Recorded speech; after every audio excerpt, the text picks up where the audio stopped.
प्रिय छात्रों, मैं रामपाल मीणा से आचार्य इतिहास, LBS गवर्नमेंट कॉलेज कोटपुतली। आज मैंने आपको 2 व्याख्यान प्रस्तुत किए हैं।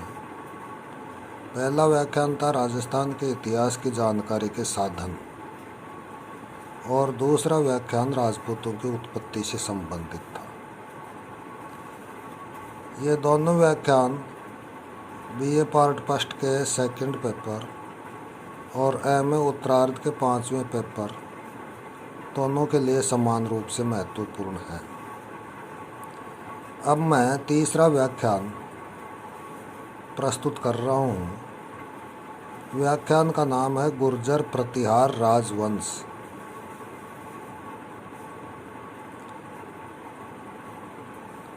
गुर्जर प्रतिहारों के बारे में आपसे प्रश्न पूछ लिया जाता है कि गुर्जर प्रतिहार कौन थे। गुर्जर प्रतिहार राजाओं की उपलब्धियों का मूल्यांकन कीजिए। तो ये प्रश्न आपके BA पार्ट फर्स्ट में भी पूछा जाता है और MA फाइनल इतिहास के पेपर में भी आपसे पूछ लिया जाता है। इसका उत्तर इस प्रकार से है। हर्ष की मृत्यु के बाद उदित होने वाले राजवंशों में गुर्जर प्रतिहार राजवंश का महत्वपूर्ण स्थान है। गुर्जर प्रतिहारों ने 8वीं शताब्दी से 11वीं शताब्दी के मध्य उत्तर भारत के विशाल भूखंड पर शासन किया। उनकी 2 महत्वपूर्ण उपलब्धियां हैं। नंबर 1, सिंध क्षेत्र से होने वाले अरबी आक्रमणों को रोकना। नंबर 2, भारतीय संस्कृति का विकास करना।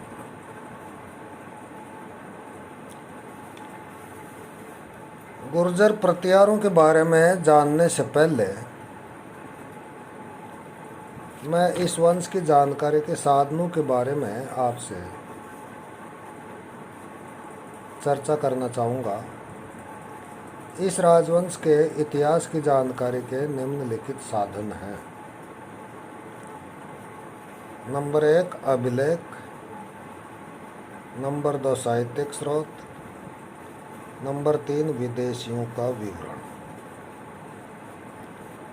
जहाँ तक अभिलेखों का प्रश्न है, मिहिर भोज का ग्वालियर अभिलेख व अन्य प्रतिहार राजाओं के अभिलेख, पुलकेशिन सेकंड का ऐहोल अभिलेख तथा पाल व राष्ट्रकूट राजाओं के अभिलेख, इनसे गुर्जर प्रतिहार वंश के राजाओं के बारे में जानकारी मिलती है। साहित्यिक स्रोतों में बाण का हर्षचरित, राजशेखर की रचनाएं। इनकी रचनाएं हैं काव्य मीमांसा, कर्पूर मंजरी, विद्यशाल भंजिका, बाल रामायण, भुवन कोश आदि। जयानक का पृथ्वीराज विजय, चंद्रप्रभ सूरी की प्रभावक प्रशस्ति तथा कल्हण की राज तरंगिणी। नंबर 3, विदेशियों का विवरण। विदेशी लेखों में जो मुस्लिम यात्री भारत में आए थे उनका विवरण महत्वपूर्ण है। इनमें अरब लेखक सुलेमान अल मसूदी और अबू जैद का विवरण महत्वपूर्ण है। अब प्रश्न है गुर्जर प्रतिहारों की उत्पत्ति एवं मूल स्थान का, यानी गुर्जर प्रतिहार कौन थे, उनका उदय कब और कहाँ से हुआ। इन प्रश्नों का उत्तर देना संभव नहीं है। इतिहासकारों में इनकी उत्पत्ति एवं मूल निवास के संबंध में भारी मतभेद है। इनकी उत्पत्ति के विषय में 2 मत हैं। नंबर 1, विदेशी उत्पत्ति का मत और नंबर 2, भारतीय उत्पत्ति का मत। विदेशी मत के समर्थन में निम्नलिखित तर्क दिए गए हैं। पहला तर्क कर्नल टॉड का है। उन्होंने चंद बरदाई द्वारा लिखित पृथ्वीराज रासों के आधार पर इन्हें विदेशी माना है। दूसरा तर्क कैनेडी महोदय का है। उन्होंने सूर्य की उपासना के कारण इन्हें ईरानी बताया है, क्योंकि ईरानी भी सूर्य की उपासना करते थे। तीसरा तर्क कनिंघम का है। उन्होंने शक सम्मत 900 अर्थात 978 ईस्वी के ब्रोच गुर्जर ताम्रपत्र के आधार पर इन्हें यूची जाति अर्थात कुषाणों का वंशज माना है। चौथा तर्क डॉक्टर भंडारकर का है। वो इन्हें खजर जाति की संतान मानते हैं जो हूणों के साथ भारत आई थी। पांचवा तर्क स्मिथ, ब्यूलर एवं हर्नले का है। उन्होंने इन्हें हूणों की संतान बताया है। इस प्रकार से अलग अलग विदेशी इतिहासकार अलग अलग तर्क या मत प्रस्तुत करते हैं। इस विदेशी उत्पत्ति के मत की आलोचना निम्नलिखित आधारों पर की जाती है। नंबर 1, सूर्य की उपासना केवल ईरानी ही नहीं करते थे, सारे प्रतिहार नरेश भी सूर्य की उपासना नहीं करते थे। नंबर 2, पृथ्वीराज रासो का कथन अविश्वसनीय है, क्योंकि अग्नि से किसी व्यक्ति की उत्पत्ति नहीं हो सकती। नंबर 3, कनिंघम का मत केवल अनुमान पर आधारित है। नंबर 4, गुर्जर खजर जाति के थे, इसका कोई प्रमाण नहीं है। नंबर 5, हूणों के अभिलेखों तथा भारतीय साहित्य में कहीं भी हूणों को गुर्जरों से संबंधित नहीं बताया गया है। बाण भट्ट ने गुर्जरों एवं हूणों का पृथक पृथक जाति के रूप में उल्लेख किया है, इसलिए यह हूणों की संतान नहीं हो सकती। अब इनकी उत्पत्ति के दूसरे मत के बारे में विचार करते हैं। दूसरा मत है भारतीय उत्पत्ति का मत। इस मत के प्रतिपादक विद्वानों में सीवी वैद, गौरी शंकर हीराचंद ओझा, दशरथ शर्मा आदि प्रमुख हैं।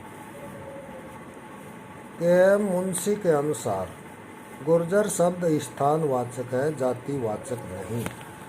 अतः गुर्जर प्रतिहार का अर्थ हुआ गुर्जर देश का प्रतिहार अर्थात शासक।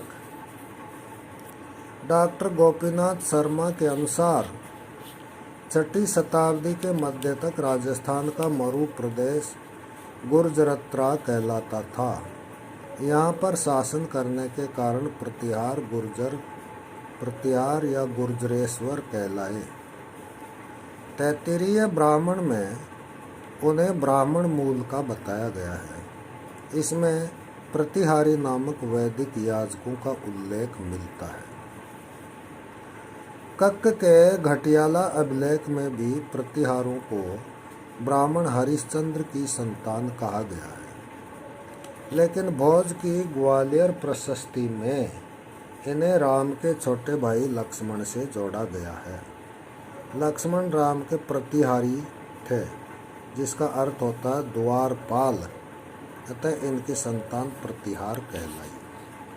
संजन ताम्रपत्र में उज्जैन के गुर्जर राज को राष्ट्रकूट शासक का प्रतिहार अर्थात द्वारपाल कहा गया है। राजशेखर ने अपने ग्रंथ विद्यशाल भंजिका एवं बाल भारत में रघुकुल तिलक एवं रघुवंश मुकुटमणि शब्दों का प्रयोग किया है, जिनसे इनका क्षत्रिय होना सिद्ध होता है। वैनसांग भी गुर्जर राज्य के शासक को क्षत्रिय बताता है। उक्त प्रमाणों के आधार पर गुर्जर प्रतिहार ब्राह्मण अथवा क्षत्रिय सिद्ध होते हैं। ऐसा प्रतीत होता है कि ब्राह्मणों ने भी क्षत्रियों की वृत्ति अपना ली थी। अब मैं चर्चा करना चाहता हूँ इनके मूल निवास स्थान पर, अर्थात इनकी उत्पत्ति कहाँ से हुई। बाण भट्ट के हर्ष चरित तथा वैनसांग के यात्रा वृत्तांत से प्रतिहारों का मूल स्थान राजपूताना का पश्चिमी भाग माना जा सकता है, जिसे गुर्जरत्रा कहा जाता था। बाउक के जोधपुर अभिलेख एवं कक्क के घटियाला अभिलेख भी यही प्रमाणित करते हैं। अरब लेखकों, कन्नड़ कवि पंप तथा राष्ट्रकूट अभिलेखों में प्रतिहार राजाओं के लिए प्रयुक्त जुज्र अथवा गुर्जर शब्द भी इनको राजपूताने के पश्चिमी भाग का निवासी प्रमाणित करते हैं। इस प्रकार से प्रतिहारों की उत्पत्ति राजस्थान के पश्चिमी भाग में हुई, ऐसा माना जाता है। प्रतिहार वंश की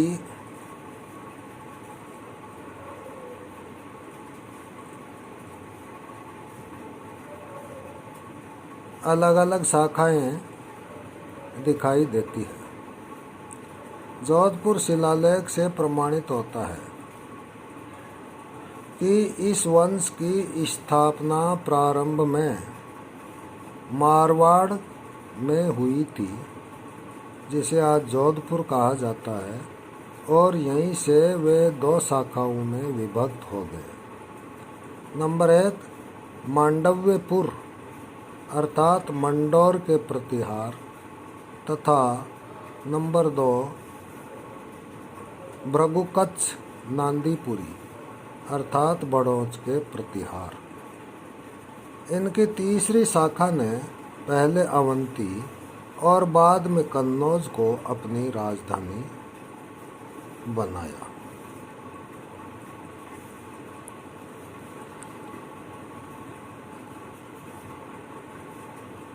अधिकांश विद्वानों के अनुसार गुर्जर प्रतिहारों की सत्ता का प्रारंभिक केंद्र अवंती अर्थात उज्जैनी था। अर्थात प्रतिहारों की शक्ति का वास्तविक उत्थान अवंती से होता है। इन्होंने अपने मत के समर्थन में ग्वालियर अभिलेख व संजन ताम्रपत्र का हवाला दिया है।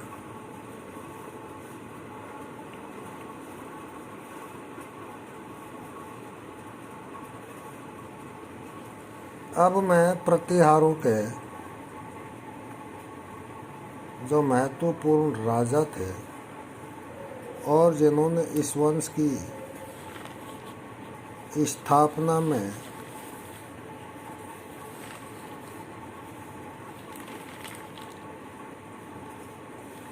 अथवा राज्य विस्तार में जिन्होंने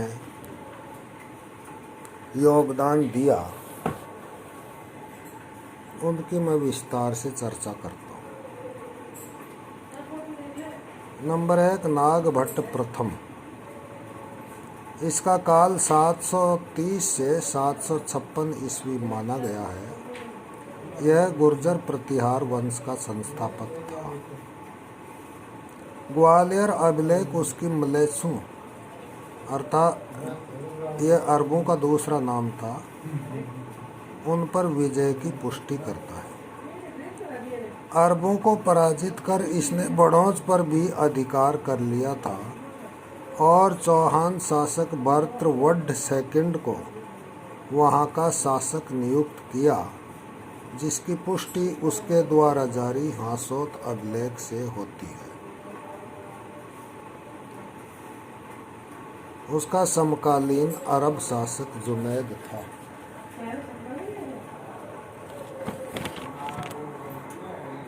आपने भाई को सही से थोड़े को लाओ बोलो लंबो से मोड़ो सब बढ़िया एकदम सही से। अब कर दी थी को ऊपर शिफ्ट बनता, क्योंकि पहले थोड़ी देर पहले फोन करी थी सास मुझे करी उल्टी हो रही है। अब ऊपर कर दी थी कि ड्रेस पहना दी सपना में ऊपर की लगी बेड से भी थी। और ऊपर तो देखा ना याद रख, तू रुका है मम्मी हॉस्पिटल है, मकान है के मतलब जोर का तो सोफा और एक बेड उठने के लिए, एक बेड 7 आड़ा के लिए, फिर बगल में रसोई, फ्रिज, फिर लेटरिन बाथरूम, और 1 लाख ऊपर जाओगे कोई योग्य मामला मामला ना भाई बैठा ना।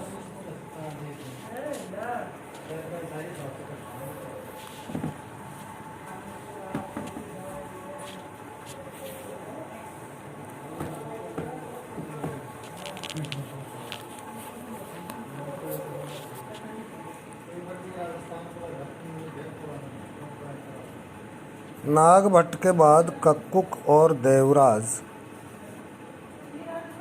नाग दोनों शासक बने जो उसके भतीजे थे। इनका समय 756 से 775 ईस्वी माना जाता है। इनके बाद वत्सराज प्रतिहारों का शासक बना,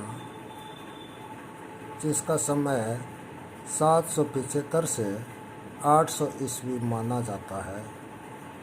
उसने कन्नौज के शासक इंद्रयुध को हराकर कन्नौज को अपने अधीन किया। ये उसकी बहुत बड़ी उपलब्धि थी। इसे देवराज का पुत्र और प्रतिहार साम्राज्य का वास्तविक संस्थापक माना जा सकता है। उसने गौड़ अर्थात बंगाल के शासक धर्मपाल को पराजित कर उसके 2 राज छत्र भी छीन लिए थे, परंतु राष्ट्रकूट नरेश ध्रुव के विरुद्ध उसकी हार हुई, जिसका लाभ उठाकर पाल नरेश ने कन्नौज पर अधिकार कर लिया और वत्सराज द्वारा नियुक्त इंद्रयुध के स्थान पर चक्रायुध को कन्नौज का शासक बनाया। यही नहीं, उसे धर्मपाल द्वारा आयोजित कन्नौज के दरबार में भी उपस्थित होना पड़ा। इसके बारे में जानकारी हमें राष्ट्रकूटों के बनी दिंदोरी एवं राधनपुर अभिलेखों से होती है। ग्वालियर अभिलेख उसकी बंडी वंश संभवतः भट्टी कुल की पराजय की पुष्टि करता है। वत्सराज के बाद नागभट्ट द्वितीय प्रतिहार वंश में महत्वपूर्ण राजा हुआ। इसका समय 800 से 833 ईस्वी माना जाता है। इसकी 3 महत्वपूर्ण उपलब्धियां मानी गई है। नंबर 1 कन्नौज पर विजय, नंबर 2 गौड़ पर विजय और नंबर 3 अन्य विजय। इसे भी राष्ट्रकूटों के आक्रमणों का सामना करना पड़ा था। नागभट्ट द्वितीय वत्सराज का पुत्र था। उसने कन्नौज पर आक्रमण कर चक्रायुध को पराजित किया और कन्नौज को फिर से अपनी राजधानी बनाया। ग्वालियर लेख में उसकी उपलब्धियों का विवरण मिलता है। मुंगेर के समीप एक युद्ध में उसने धर्मपाल को पराजित कर अपने पिता की पराजय का बदला लिया, लेकिन राष्ट्रकूट नरेश गोविंद तृतीय के विरुद्ध अभियान में वह पराजित हुआ। गोविंद तृतीय की वापसी के बाद उसने उन सभी प्रदेशों पर अधिकार कर लिया जो धर्मपाल के अधीन थे। ये प्रदेश थे तुरुस्क, वत्स, मत्स्य आदि। उत्तरी काठियावाड़, जिसे आनर्त भी कहा जाता है, एवं मालवा जो मध्य भारत का प्रदेश था, तथा किरात जो हिमालय की तराई का इलाका था, इन पर भी उसका अधिकार था। उसका साम्राज्य गुजरात से बंगाल तक तथा हिमालय से नर्मदा तक विस्तृत था। चौहान शासक भी उसकी अधीनता स्वीकार करते थे। उसने आंध्र, सिंधु, विदर्भ तथा कलिंग को भी जीता।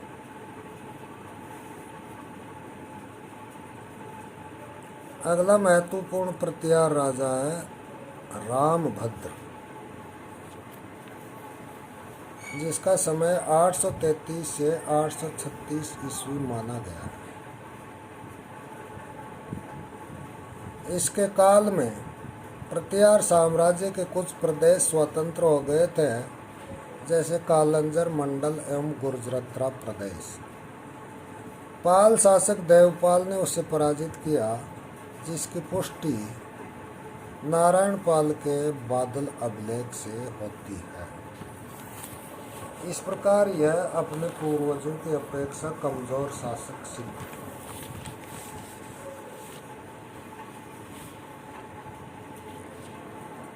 प्रतिहार वंश का अगला महत्वपूर्ण शासक है मिहिर भोज प्रथम, जिसका समय 836 से 865 ईस्वी माना जाता है। यह रामभद्र का पुत्र एवं इस वंश का सर्वाधिक प्रतापी शासक था।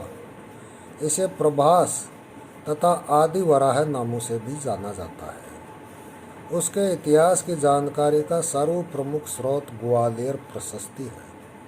कल्लण तथा अरब यात्री सुलेमान के विवरणों से भी उसके काल की घटनाओं का ज्ञान प्राप्त होता है। मिहिर भोज की उपलब्धियां निम्नलिखित थी।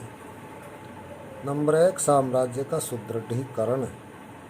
सर्वप्रथम उसने अपने पिता के शासनकाल में स्वतंत्र हुए प्रांतों कालंजर मंडल दोनों मध्य भारत में तथा गुर्जरत्रा अर्थात राजपूताना का पश्चिमी भाग, इन पर पुनः अधिकार किया।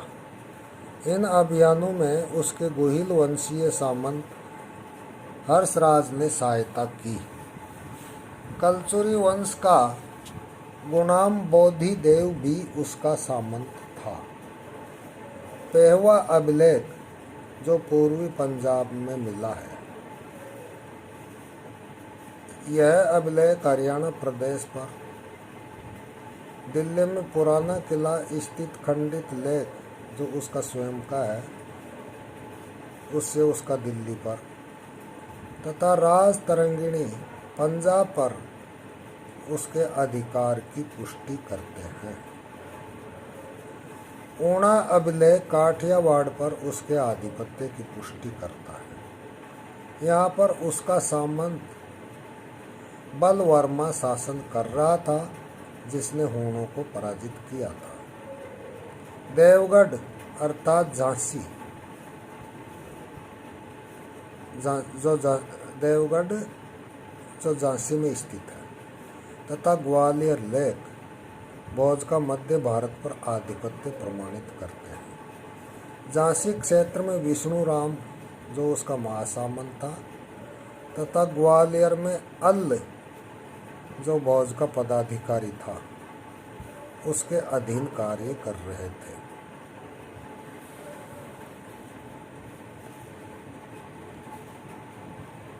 उसका पालों से भी संघर्ष हुआ। मिहिर भोज ने 2 पाल राजाओं देवपाल तथा विग्रहपाल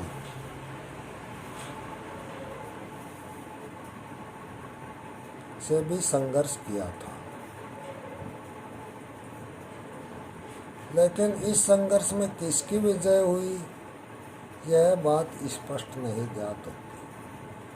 पालों के बादल अभिलेख देवपाल की विजय का उल्लेख करते हैं, लेकिन ग्वालियर लेख भोज की विजय का उल्लेख करता है।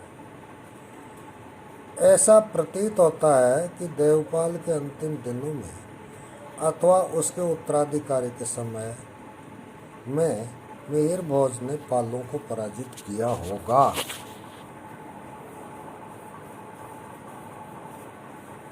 मिहिर भोज का राष्ट्रकूट शासकों से भी संघर्ष हुआ।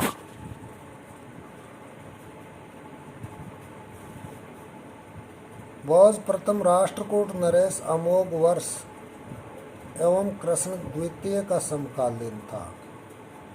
अमोघ वर्ष के समय मिहिर भोज ने उज्जैन पर अधिकार कर नर्मदा तक धावा बोला, लेकिन राष्ट्रकूटों की गुजरात शाखा के ध्रुव सेकंड जो अमोघ वर्ष का सामंत था।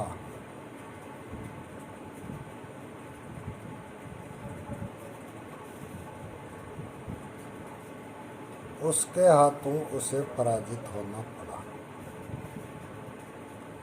अमोघ वर्ष के पुत्र कृष्ण सेकंड को, जो 878 से 914 ईस्वी तक राष्ट्रकूटों का शासक रहा, युद्ध में फंसा देखकर उसने मालवा पर अधिकार कर लिया। इसके बाद गुजरात की ओर बढ़कर खेटक, जो खेड़ा जिले में है, उसके आसपास के भूभाग को जीत लिया। लेकिन उज्जैन में युद्ध के बाद कृष्ण सेकंड ने पुनः इस पर अधिकार कर लिया। मालवा पर भोज का ही अधिकार बना रहा।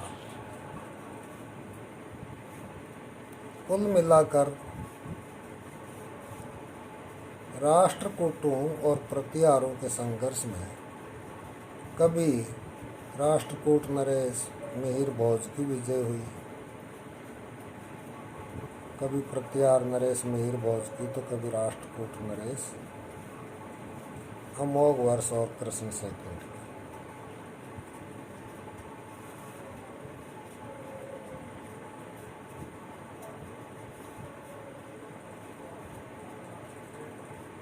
संक्षेप में माना जाए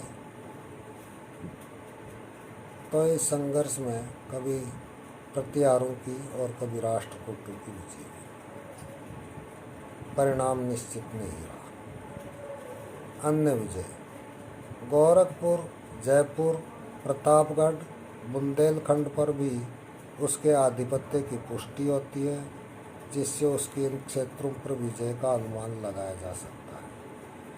इस प्रकार भोज ने उत्तर भारत में एक विशाल साम्राज्य की स्थापना की, जो उत्तर पश्चिम में बंगाल से लेकर पूर्व में गोरखपुर तक एवं उत्तर में हिमालय की तराई से दक्षिण में नर्मदा की नदी तक विस्तृत था। कन्नौज उसकी राजधानी थी। यह प्रतिहार वंश का महानतम शासक था और वैष्णव धर्म का अनुयायी था। उसने अरब आक्रमणों से देश की रक्षा की। अरब यात्री सुलेमान तथा अल मसूदी व अल बिलादुरी के विवरण से इस बात की पुष्टि होती है। मिहिर भोज यानी भोज प्रथम के बाद महेंद्रपाल प्रथम प्रतिहार राजा बना, जिसका समय 885 से 910 ईस्वी माना जाता है। उसका साम्राज्य मिहिर भोज से भी अधिक विस्तृत माना गया है।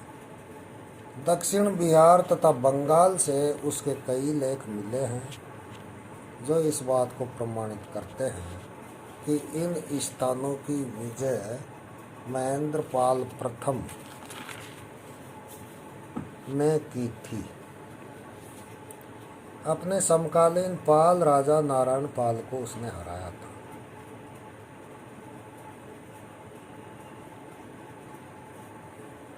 राष्ट्रकूट राजा गोविंद चतुर्थ उसका समकालीन था।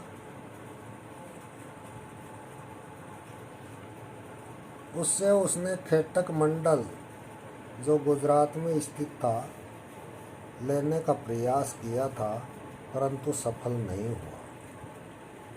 काठियावाड़, पूर्वी पंजाब, झांसी तथा अवध से भी उसके लेख मिले हैं, जो इन क्षेत्रों पर उसके आधिपत्य की पुष्टि करते हैं।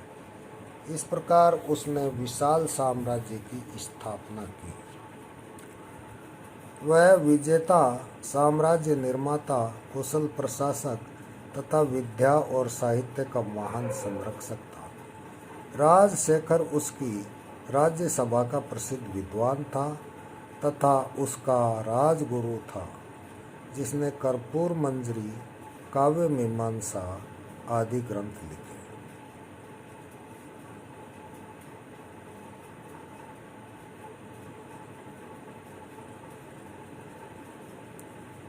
महेंद्र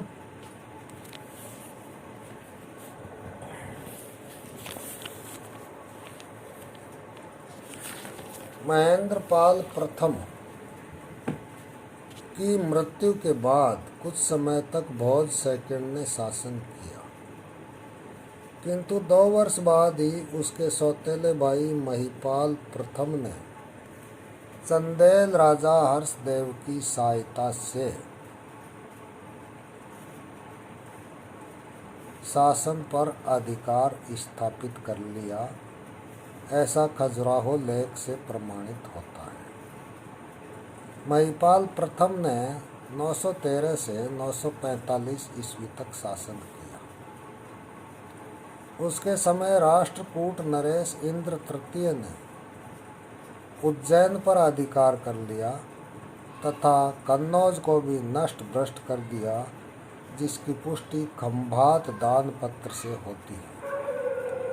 इस स्थिति का लाभ उठाकर पाल शासक राज्यपाल तथा गोपाल सेकंड ने बिहार के बड़े भाग पर पुनः अधिकार कर लिया, परंतु राष्ट्रकूट नरेश इंद्र तृतीय के लौटते ही महिपाल ने पुनः अपने खोए हुए प्रदेशों पर अधिकार कर लिया। यही नहीं, राष्ट्रकूट नरेश गोविंद चतुर्थ को पराजित कर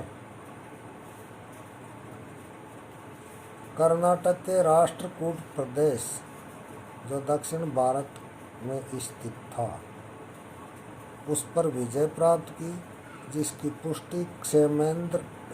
पुष्टि क्षेमेश्वर के चंड कौशिक से होती है। अल-मसूदी उसकी अपार शक्ति का वर्णन करता है, जो 915-16 ईस्वी में भारत में आया था।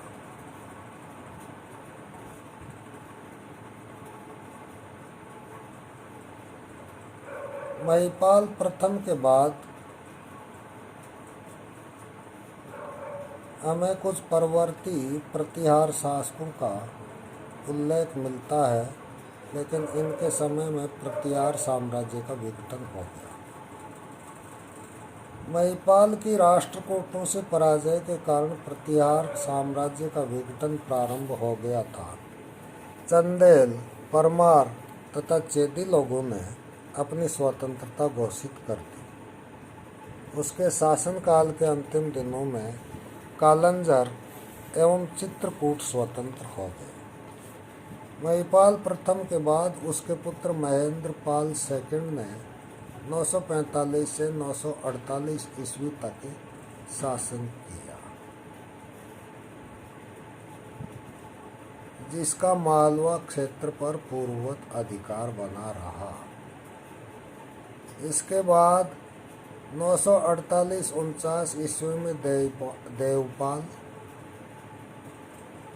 और 953-54 ईस्वी में विनायकपाल सेकंड, 955 ईस्वी में महिपाल सेकंड तथा 960 ईस्वी में विजयपाल के समय प्रतिहार साम्राज्य की लगातार अवनति होती गई। देवपाल के समय चंदेलों ने कालिंजर का दुर्ग प्रतिहारों से छीन लिया। विजयपाल के समय तक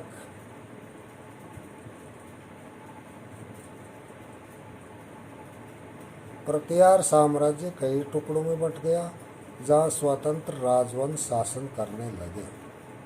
10वीं सदी के मध्य प्रतिहार साम्राज्य कन्नौज तक सीमित रह गया। 1018 ईस्वी में महमूद गजनवी के कन्नौज आक्रमण के समय राज्यपाल यहाँ का शासक था, जो बिना युद्ध किए ही भाग खड़ा हुआ। राज्यपाल की इस कायरता पर क्रुद्ध होकर चंदेल वंशी विद्याधर के कचवाहा वंशी सामंत अर्जुन ने उसकी हत्या कर दी। राज्यपाल के 2 उत्तराधिकारी थे, त्रिलोचनपाल तथा यशपाल। लगभग 1090 ईस्वी तक वे कन्नौज अथवा उसके किसी भाग पर शासन करते रहे। इसके बाद कन्नौज में गैडवाल वंश का उदय हुआ। यह प्रतिहार साम्राज्य का मैंने आपको संक्षिप्त इतिहास प्रस्तुत किया। अब प्रतिहार साम्राज्य के महत्व के बारे में विचार करें तो ये देखते हैं कि उत्तर भारत में प्रतिहारों ने हर्ष की मृत्यु के बाद पहली बार एक विशाल साम्राज्य की स्थापना की और लगभग 300 वर्षों तक वे इसके अधिष्ठाता बने रहे। उनका दो प्रकार से इतिहास में महत्व है।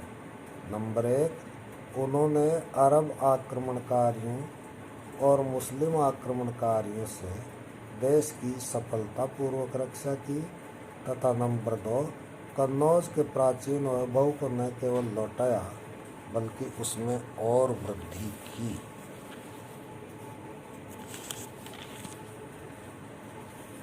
धन्यवाद।